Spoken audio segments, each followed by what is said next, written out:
मुंबई उच्च न्यायालयाने तुम्हाला खडसावले, मुंबई उच्च न्यायालयाने तुम्हाला खडसावले. तुम्ही आणला तुमच्यामुळे व्हायला आहे.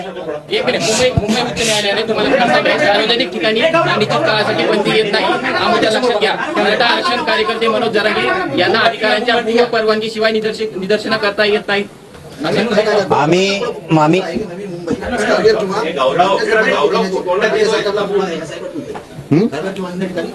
नाही, मग मला सांगा, मान्य न्यायदेवता जर तसं म्हणते खारघर या ठिकाणी आम्हाला परवानगी देता येते किंवा नवी मुंबई या ठिकाणी परवानगी देता येते, आझाद मैदानावरती काय प्रॉब्लेम आहे? आझाद मैदानावरती अडचण काय? आम्ही न्यायदेवतेचा सन्मान करणारे लोक आहेत, न्यायालयाचा सन्मान करणारे लोक आहेत. आम्ही रितसरपणानं लोकशाही मार्गानं संविधानाच्या नियमात राहून, कायद्याच्या नियमात राहून आम्ही अर्ज केलेले आहेत, परवानग्या मागितलेल्या आहेत. त्याच्यामुळे आम्हाला न्यायदेवता 100% परवानग्या देणार म्हणजे देणार. गरीब लोकांच्या वेदना आहेत, गरीब लोकांच्या अडीअडचणी आहेत. कायदा हा जनतेसाठी आहे, त्या जनतेचं घराणं ऐकून घेणं सरकारचं काम आहे, न्यायदेवतेचं काम आहे.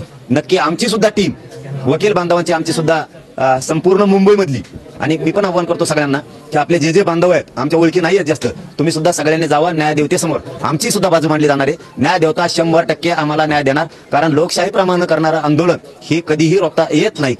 कारण ही तर मग आता असं जर सरकार करणार असलं तर मग तर इंग्रजाच्या काळात सुद्धा असं झालं नाही. इंग्रजाच्या काळात सुद्धा उपोषण झाले, लोकशाही मार्गाने उपोषण झालेले. मग तर आता तिथे इंग्रजाची सत्ता सुद्धा नाही. सत्ताधाऱ्यांनी गोरगरिबांच्या भावनेशी इतके खेळायला नाही पाहिजे, आणि मराठ्यांचा सुद्धा संयम देवेंद्र फडणवीसांनी बघितला नाही पाहिजे. न्यायदेवतेचा राहिला विषय तर न्यायदेवतेवरती आमचा विश्वास आहे. 100% आम्हाला परवानगी मिळणार, न्यायदेवता न्याय देणार.